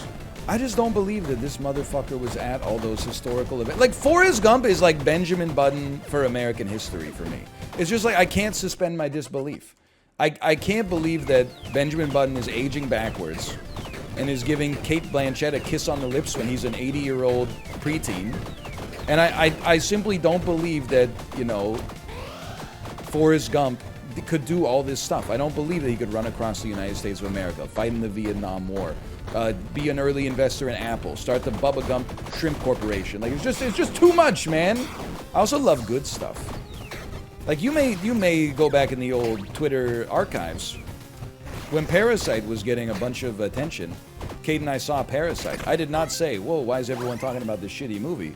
I think I tweeted, whoa, Parasite, what a great movie. I didn't know. Hey, I sure hope this isn't the last time I'm in a movie theater for 3 years due to a combination of, you know, completely unforeseeable global pandemic plus then having a baby. I don't understand Parasite. Like, why didn't the family just buy a house? Okay, listen. That's plus two. Especially, I mean, back then, interest rates, come on. Okay, who asked? Okay, a flood of who asked in the chat. So true. My mistake. How did Luna sell Kate out? We got off the elevator after we had been outside. There were 2 people waiting for the elevator, and she looked at Kate and said, "Mommy, do you have a booger in your nose?" It was extreme. You had to be there, I guess. It was extremely funny, though. I was laughing. She owns me all the time, too, though. Kids are ruthless. Like, there's a book we have called, like, Barks and Beeps, and one of the pages is like, who's that in the truck's bed with, you know, flat face and wrinkly head? She always points at me and goes, "You have a wrinkly head." Souls. So true, especially when I go like this. He does. Also, when the cats throw up, she comes to you and says, "Daddy, clean this up." That is true. She does. I come down after my shower, and then I just see a toddler pointing to, like, a wet spot on the floor. "Daddy, can you clean this up?" Tomo threw up. Don't even get me started. Last night, ask her what she wants for dinner. Kate was making soup. "Do you want some soup?" "No." "Okay, that's fine. What do you want to have? You want to have some pasta?" "No." "You want to have some pizza?" "No, I don't want pizza." "Do you want a sandwich?" "Yes, I want a sandwich." "Okay. You want a sandwich with cheese?" "Yes, I want a sandwich with cheese." Tell me my ass ain't slicing the sourdough. Taking some butter, putting it in the microwave for 5 seconds so that it gets semi-soft but not liquid. Spreading the butter on the sourdough lovingly. Putting the cast iron on, turning it to medium, waiting for it to get hot, putting the bread on, putting a slice of Havarti, and then I had gone to the cheese emporium 2 weeks ago, had a cheese that's like a Monterey Jack, but it's local. It's called Qualicum Spice. Slice some Qualicum Spice, put it in between, put another slice of Havarti on top, put the other slice of buttered bread. Waited till it got brown and crispy, flipped it over, lowered the heat, pulled it off, let it cool down a little bit, sliced it up nicely, tried a little bit to make sure it was as good as it looked, and it did indeed. Fed her the grilled cheese. She eats one little stick of it, like 1/8 of the grilled cheese sandwich, then says, "I don't want this." Well, I do. And I did. What do you want for dinner? I want chocolate. Listen, I don't know what family you think you were born to. We're not going to feed our 2-year-old chocolate for dinner. That's neglectful. It's like criminal negligence. Did you house that grilled cheese? Yes. I waited until she said, "I'm done." And then I opened the compost bin and I shoved the rest of the sandwich in my mouth and threw out the banana that I had sliced to go with it. Then I talked to, like, the daycare worker, and they're like, "Oh, she ate so well today. We had like a 3-bean soup for lunch." And I'm like, "What the fuck? I can't even get her to eat 1 bean." You just buy all this. You don't need to read it. That's the thing. See, this is like, to me, this is God of War. It's like, why they got all this stuff here? There should just be like 2 things. Just be like, you know, one of those keys and bombs. That's it. Or maybe better yet, just get rid of it. I think that when you start the game, they should just paint something on the ground that's like WASD to move, keys open doors, bombs blow up rocks. I think I know what that game's called. Is that The Binding of Isaac? Well. Who would have known? Does she know? Yes, she knows. Please, it's disingenuous to liken every mechanic you don't like to God of War. Hey, your comment is some serious God of War Ragnarok vibes going off of it right now. Just so you know. Just thought you'd like to know, your comment reminds me a lot of God of War Ragnarok. And, like, not the story, but, like, the way that the story is diluted by like a bunch of busy work so that it can justify his price tag. Like I'm sure there's a good game in there somewhere, but they, in order to appease the shareholders of the Sony Corporation, it needs to appeal to as wide an audience as possible. And the number one thing that stops people from purchasing a game is its length, even though that isn't actually correlated with their overall enjoyment. I'm not trying to make an enemy of the God of War creators. I'm simply asking questions in a Petersonian sense. I'm merely trying to antagonize the fans. But no God of War fans should be here right now. They should be taking attempt number 8 on a Valkyrie on Give It To Me Daddy difficulty and watching like another streamer or YouTuber like top 10 Kratos builds to kill Valkyries on Give It To Me Daddy difficulty. You're being kind of a dick about it though? I'm not being a dick. You know who was a dick? It was freaking Loki, dude. Not like in the movie. Well, in the movies he's kind of mischievous, but in the game he was like, oh, freaking give me your son or whatever. I forget. Your son is like a key to open a mountain or something like that. I can't remember. It's something I was trying to quip through every single cutscene. But I was like, dude, come on, that's my boy, Adam Sandler, Andy Samberg, James Caan, and you're out here trying to like beat me up or whatever. Balder? What the hell? You that's a personal attack on my physical appearance? That's against the TOS? The kid is Loki? No, the kid is Atreus! I remember that. Atreus! I remember that. No! You know, I was taking a Beatles Peloton ride, and Dennis Morton, the instructor, was trying to tell me that Lucy in the Sky with Diamonds is not actually about psychedelics, even though the letters spell out LSD. He was trying to tell me that John Lennon's child brought home a picture that he drew at kindergarten, and John Lennon asked him what it is, and he said, it's my friend Lucy in the sky with diamonds. I don't buy that shit for it. You must think I'm the stupidest motherfucker on earth. Picture yourself in a boat on the river with tangerine trees, and you're telling me that this little kid drew tangerine trees and marmalade skies? He drew cellophane towers of yellow and green dancing all over your head. You telling me he drew all that? I don't buy it. Unless his kid was on LSD. John Lennon did say that, but I don't buy it either. I don't buy that shit for a damn second, man. Have I ever done my bit about all the things that Blade added to the culture? Such as the classic quote, you can't go a day without hearing it. Some motherfuckers are always trying to ice skate uphill. No. One of the finest uphill ice skaters the world has ever known. Jimmy, you know what? Jimmy, do you know what this chicanery reminds me of? In the movie Blade, Wesley Snipes has a inimitable quote.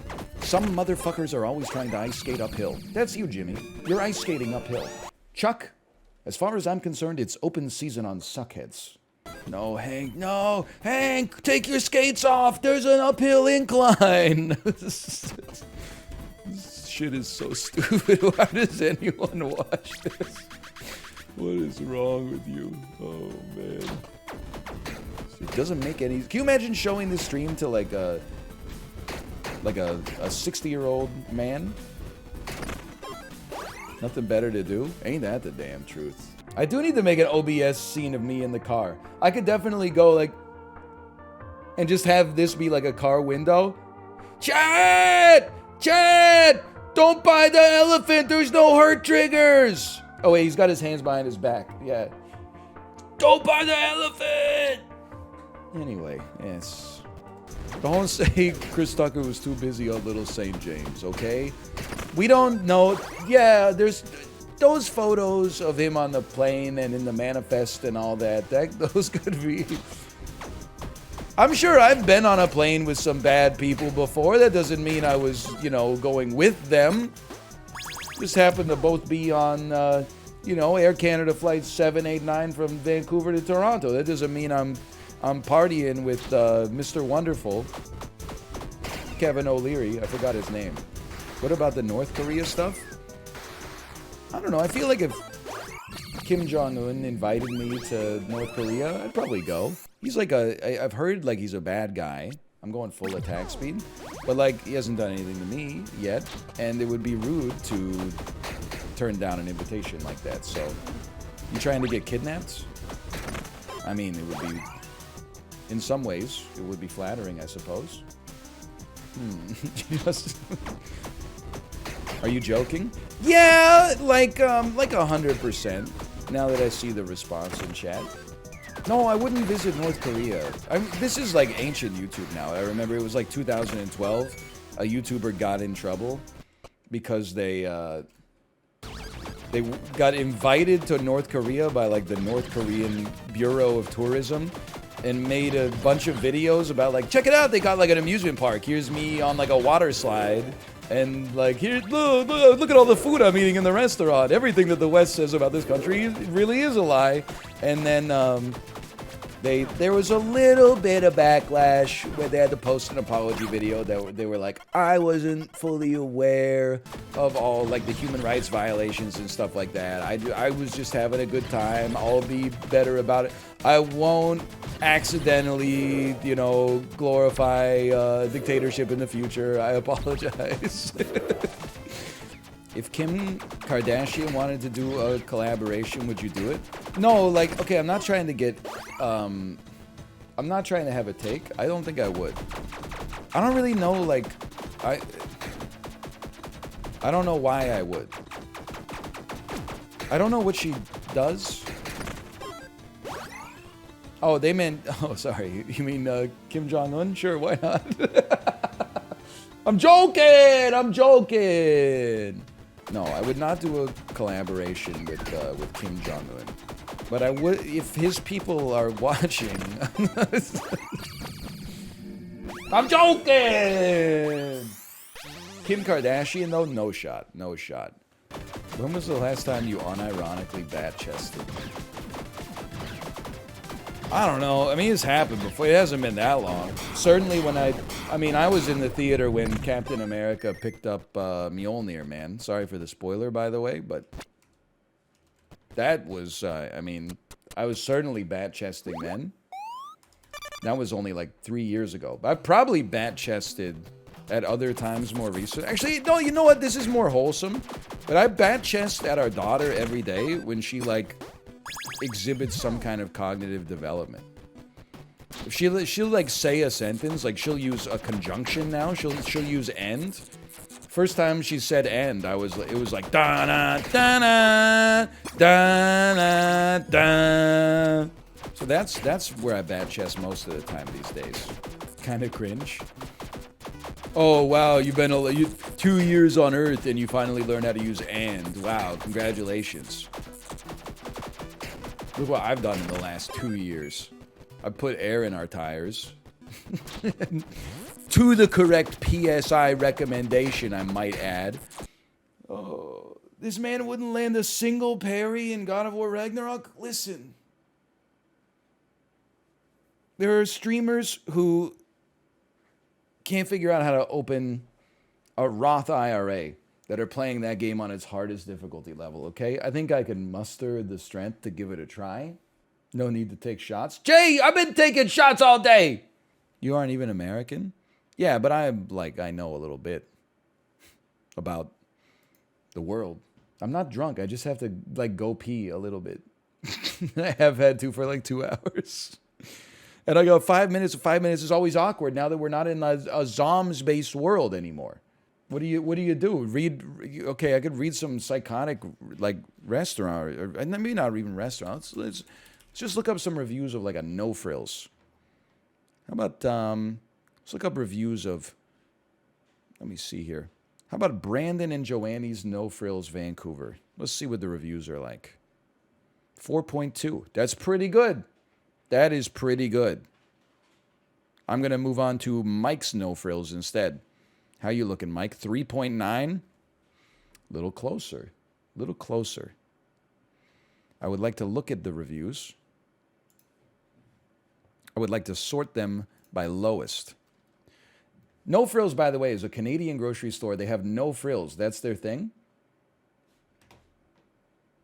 So, like, sometimes a frill is like, you know how, like, at a grocery store, you don't see, like, open pallets of vegetables out there?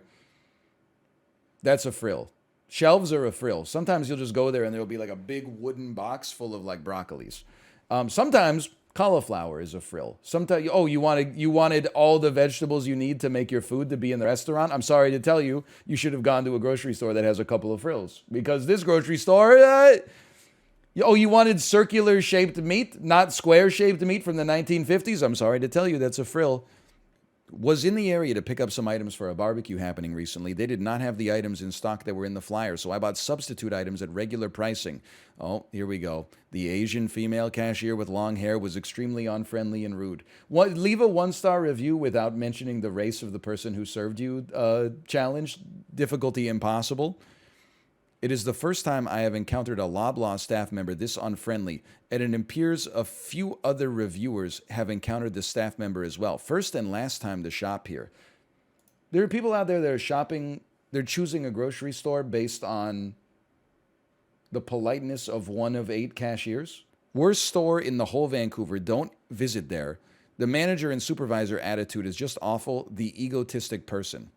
Also, they speak foul language with others. This store is not even worthy of giving 1 star, but I have to give 1 star to submit my review, and the owner of this store just does what he's told by the manager, and the manager does what he is told like they are puppets.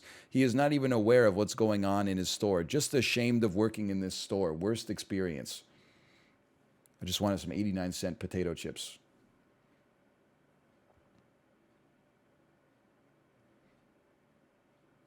Oh, no. I bought PC Alfredo's pasta sauce $2.99 from No Frills. I found it open and used with musty smell. I had to go back to the store and return it. The customer service was even worse than the product. It is pretty disgusting. You know what? I want to read some reviews of the Kingsgate Mall. One of the most insane malls in Vancouver. Reviews 3.8. The flagship store in the mall is a liquor store and a pharmacy. There's no Nordstrom's. There's no Best Buy. There's no Walmart. It's a Shoppers Drug Mart. Might even be a PharmaSave for all I know. I walked into this mall feeling cheerful, but immediately lost that cheer. It is very, very, very sad in here and smells really disgusting, like rotten food. Response from the owner. Listen, I know the mall is definitely on the older side, but like us all at nearly 50, we start to show our age. It's not the most modern mall, but it has some of the only mom and pop businesses left in Vancouver. As for the odor you reported, I have discovered that it comes from seafood a tenant brings in for lunch. I do have to agree, I find the odor nasty myself. I will request that perhaps a better choice of lunch would be more beneficial for both the tenants and the customers at the mall. No. Oh, no. I investigated the odor, and it turns out that shit did smell very disgusting. Sorry. The mall is extremely small, yet they have 4 cell phone case shops that don't have much of a selection. I do wonder, why does every mall have 9 cell phone stores? And I'm not talking about like, a TELUS, a Rogers, to put it in Canadian terms. Just like little kiosks out in front, and they're always busy. I don't understand. Car towed for getting breakfast and tea before picking up groceries. These guys are goons. They towed my Jeep, and I was only there for a couple hours running errands. Like, what? I thought it said a couple minutes. Then I said couple hours. Listen, I also think they should not tow your car like that. It really ruins your day. One time we did have our car towed. We had to walk across town and pick it up from the tow lot. It was like $250. But it was also our bad. We parked in a spot. We didn't realize we would be there for 2 hours. And then the road becomes no parking at like 4 p.m. We get out of our meeting at like 5:15. And they're like, oh yeah, your ass got towed for sure. Anyway, Kate's live. I'll send you over to her stream. Enjoy the rest of your day. And I will see you tomorrow. It's that simple. See you tomorrow. Because he was moral, they called him insane. Delusions of grandeur, visions of splendor. This manic depressing, he walks in the rain. Eyes wide open. Get out of my head, Geddy Lee!